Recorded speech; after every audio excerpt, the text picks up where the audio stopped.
আসসালামু আলাইকুম রহমতুল্লাহ। প্রিয় দর্শক, কেমন আছেন? আশা করি ভালো আছেন। প্রিয় দর্শক, 7,500 কোটি টাকা আত্মসাৎ, গাজীপুরের সাবেক মেয়র জাহাঙ্গীর সহ 2 জনের বিরুদ্ধে মামলা।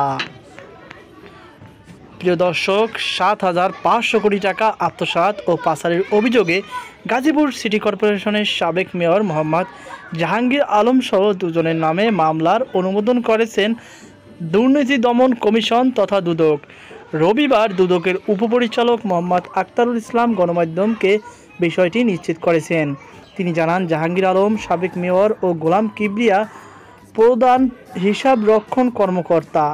গাজীপুর সিটি কর্পোরেশন গাজীপুর কর্তৃক পরস্পর যোগসাজশে ভুয়া টেন্ডার ও বিল প্রস্তুতপূর্বক নিজস্ব ঠিকাদার প্রতিষ্ঠানকে কাজ নিয়ে সরকারি উন্নয়ন তহবিল ও সিটি কর্পোরেশনের রাজস্ব তহবিল থেকে নানাবিধ অনিয়ম ও দুর্নীতির মাধ্যমে 7,500 কোটি টাকা আত্মসাৎপূর্বক বিদেশে পাচারের অভিযোগে তাদের বিরুদ্ধে প্রযোজ্য ধারার একটি মামলা দায়েরের সিদ্ধান্ত কমিশন কর্তৃক গৃহীত হয়েছে বলে তিনি উল্লেখ করেন।